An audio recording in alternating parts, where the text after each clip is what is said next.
작가분이 이상하다. 내가 이상할 수도 있는데 목소리가 똑같은 것 같다.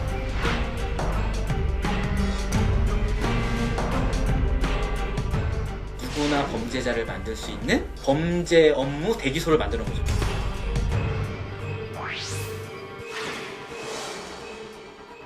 초반에 관심은 그거였어요. 누가 어떤 생각을 갖고 무슨 의도를 가지고 이걸 하고 있을까? 정말 정의로운 사람들이 좋은 뜻을 하고 있는 게 맞을까? 되게 위험한 법을 위반하는 행위인데 이걸 굳이 이렇게까지 하는 이유가 뭘까? 이게 되게 궁금했죠. 근데 디지털 교도소가 추구하는 철학, 방향성 이런 걸 알려면 그 운영자가 도대체 누구인가 이걸 확인할 필요가 있죠, 제작진이. 그래서 운영진을 찾는 게 되게 중요했고 초반에는 이제 그런 방식으로 시작을 하게 됐습니다.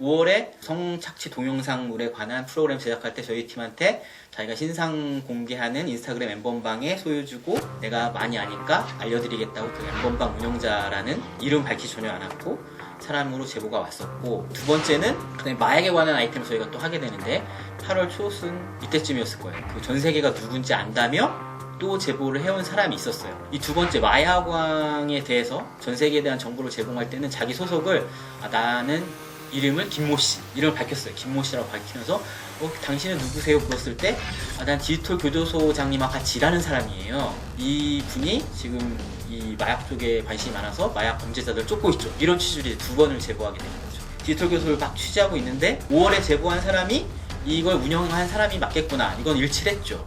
근데 이제 이 가운데 들어온 이 8월에 우리가 통화를 했던 이 사람, 근데 디지털 교도소에서 같이 일한다는 제보가 또 있었지 하고 맞추게 되죠. 각 팀이 서로 다르게 일을 하다 보니 목소리를 일치해서 확인할 기회는 별로 없잖아요. 근데 이제 저희는 프로그램 해야 되니까 목소리를 듣게 된 거죠, 제작진이. 특히 이제 사무실에서 이제 꼼꼼히 보던 우리 작가분이 이상하다 이거. 내가 이상할 수도 있는데 목소리가 똑같은 것 같다. 그래서 거기서 처음 세 개를 동시에 하루에 이걸 한 번에 다 듣게 되니까 이 목소리가 똑같은 것 같다. 그래서 발견을 하게 됐고 이 사람이 그리고 교도소장의 가능성이 있겠구나 이런 생각을 했고요. 경찰이 가진 목소리와 저희가 가진 목소리를 확인을 했고요. 그래서 이게 이거구나를 알게 됐죠.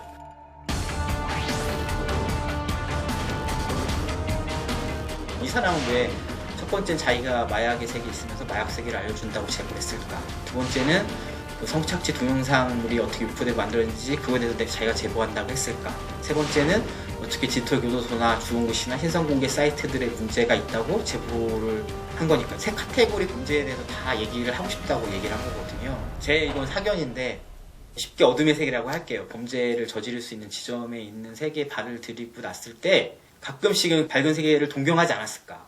그 사람은 어쨌든 그쪽에 발을 담궜지만 항상 이쪽에 대한 동경이 있기 때문에 한 번씩이라도 기회를 갖고 이렇게 얘기를 하고 싶지 않았을까? 그 세계가 이렇게 돌아가요. 내가 여기 있지만 이런 문제가 있답니다를 한 번쯤은 사람이 말하고 싶은 거 아닌가? 범죄 심리학자들을 많이 만나면서 들은 말은 범죄자들이 오히려 이 불합리한 거? 그리고 불법적인 거에 되게 분노를 한대요. 예를 들어서 조사받고 교도소에 뭐 수감되고 구속되고 이런 과정에서 조금이라도 이제 비인간적인 처우가 일어나면 왜 이렇게 비인간적이냐면서 되게 이제 사법제도를 공격하게 되죠. 우리가 생각할 때 정의로운 거를 안 원할 거다, 그런 걸 입에도 담지 않을 거라고 생각하는 거에 반대로 되게 그들이 법대로 해라 이런 주장을 되게 많이 한다는 거죠. 두 번째는 집단의 이익 때문에 한쪽 집단을 공격해서 이익을 받으려고 했을까? 이건 모르겠지만 여기 마약방 여기 되게 잘 되고 있는데 여기를 막 신고를 해요. 자기가 제보를 하고 여기 신고를 해서 여기 없앴어요. 근데 자기 건 아직 안 털렸어요. 그럼 여기 손님이 더 많아지겠죠. 그래서 이거는 아주 나쁜 뜻으로 제보를 하거나 경찰에 신고하거나 이런 뜻이 되겠지만 두 가지 정도로 추측이 되고 이건 제작진인 저희도 장담을 못하겠다. 그 사람을 만나지 못했고 그 사람의 말을 들으면 또 그거에 맞게 팩트 취재를 해서 이게 이 사람의 말이 맞구나 이렇게 해야 되는데 그걸 하기 힘든 상황이어서 이 뒷얘기를 해드린 이 두 가지 관점에서 볼 수는 있겠다. 이 정도 생각하시면 좋을 것 같아요.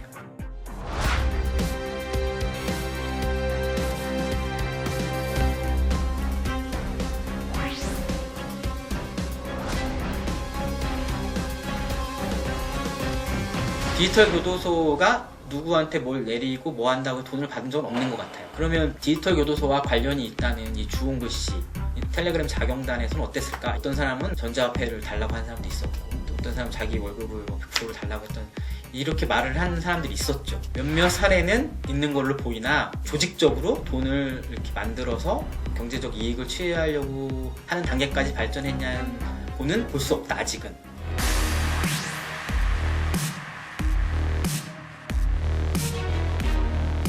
교육대에 끌려갔던 사람들이 처음 받는 메시지에 딱 써있어요. 너가 우리 말 듣지 않으면 주홍글씨 게시판과 디지털 교도소에 같이 신상박제를 시키겠다. 이 두 군데를 딱 대고 있거든요.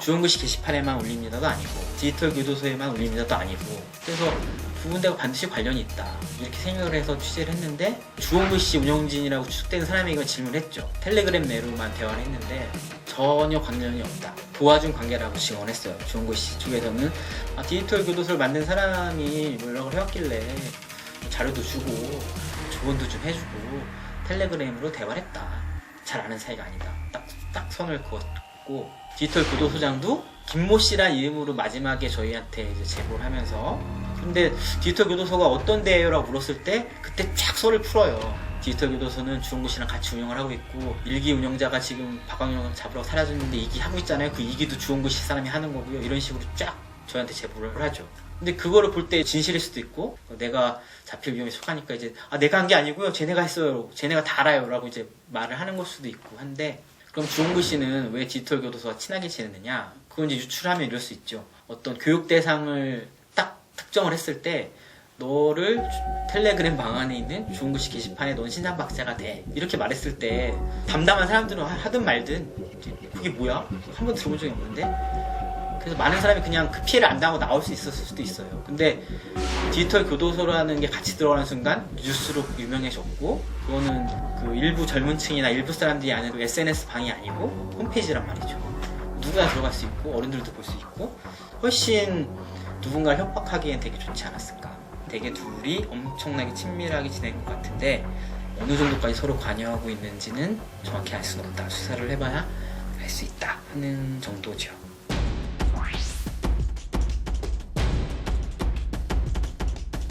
이 사람이 수배를 받고 경찰한테 검거를 할 수 있게 영장이 발부된 이유는, 어쨌든 첫 번째는 정보통신법망상 지켜야 될 이 명예훼손죄를 위반했기 때문이, 플러스 아동 청소년 보호법에 따르면 성범죄자에 관한 정보가 우리 이 알람이 있잖아요. 거기 있는 걸 어쨌든 딴 데로 이렇게 날라서 카피하면 안 되게 되는데 그걸 위반한 거, 이 두 가지가 어쨌든 걸려 있는 거고, 이 두 가지에 대한 이제 대해서 처벌을 받는데 두 개의 법을 어긴 걸 합쳐서 이제 형량을 조절하게 되겠죠. 이제 그거 외 별개로 출국 전에 그 혐의를 받았던 이제 마약에 관해서는 이제 검찰이 조사하고 있거든요. 그거에 대해서도 이제 형을 받을 가능성이 있다. 그 정도 말씀드릴 수가 있겠네요. 디지털 교도소에 올라온 이분들이 한 잘못이 지인 능욕이라는 범죄에 가담을 했다고 올라와 있는 경우가 되게 많았기 때문에 이 제보를 받고 제보자를 만나는 게 쉽지가 않아요.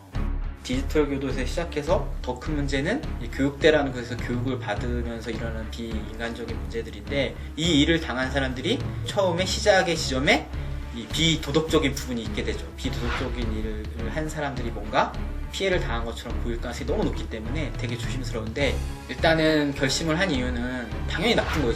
당연히 나쁜 거 해서는 안 되는 일인데, 이 일을 당하는 많은 사람들이 미성년자라는 게 되게 이제 제작진 용기를 갖게 되는데 컸어요. 그러니까 어쨌든 미성년자들이 잘했다고 저희가 응원하는 게 아니고요. 지능욕 같은 낚시질에 걸려서 이 시스템 안에 들어가는 사람들이 우리 사회에 더 큰 해악을 끼칠 가능성이 많아져요.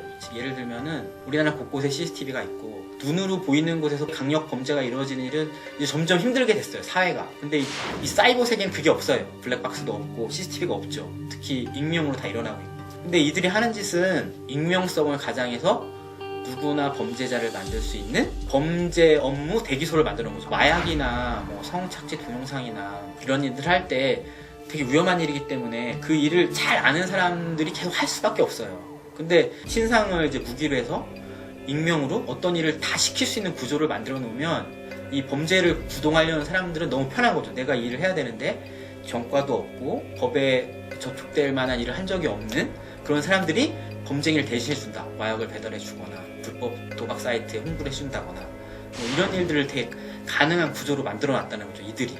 그러면 이렇게 암암리에 일반 사람들이 그 일을 하게 되는 거예요. 그래서 상상하는 것보다 되게 익명에 숨어서 범죄를 유발하는 어떤 조직을 꾸린다는 것은 우리 사회한테는 엄청나게 무서운 일이다, 이거는. 그게 특히 고등학생들, 갓 입학한 대학생들 혹은 중학교 고학년 이런 애들이 시작을 하기 때문에 안 되는 일이죠. 되게 무서운 일이고, 지인능력 피해자 분들의 마음을 헤아리지 못한 방송이 아니냐는, 시청자들의 비판은 당연히 겸허히 받아들이고 예상도 했던 지점이고, 시청자분들의 이야기가 틀린 게 아니죠. 저희 제작진이 그걸 가볍게 생각하거나 절대 그런 적은 없고, 당시에 이 사안을 보도할 때 지인능력 피해자분들의 마음은 이해하는데, 그럼에도 불구하고 이걸로 인해서 시작된 그 후의 일들이 되게 큰 문제라고 생각했기 때문에 저희가 좀 용기를 내서 해보자, 이렇게 한 지점이 있습니다. 그래서 시청자분들이 좀 이해해 주셨으면 좋겠고요.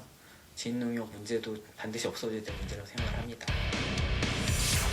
디지털 교도소와는 아직 관계가 확정되지 않았지만 주원글씨라는 그 텔레그램 게시판으로 이어지는 교육대 행위가 너무나 악질적인 범죄라고 저희 제작팀은 생각을 했고, 그렇기 때문에 그런 협박을 받게 되면 자기의 잘못을 인정하고 바로 경찰에 신고하거나 부모님한테 바로 말씀하셔야 돼요. 앞에까지의 잘못은 그만큼의 대가를 받으면 되는 것이고, 혹시 실수로 휘말리게 되면 정말 범죄자가 될 수 있고 더 큰 나쁜 일을 행할 수 있다, 자기도 모르는 사이. 그래서 꼭 그렇게 해주시길 당부드리고 싶어서 이 프로그램을 만들었다고 생각해 주시면 좋을 것 같습니다.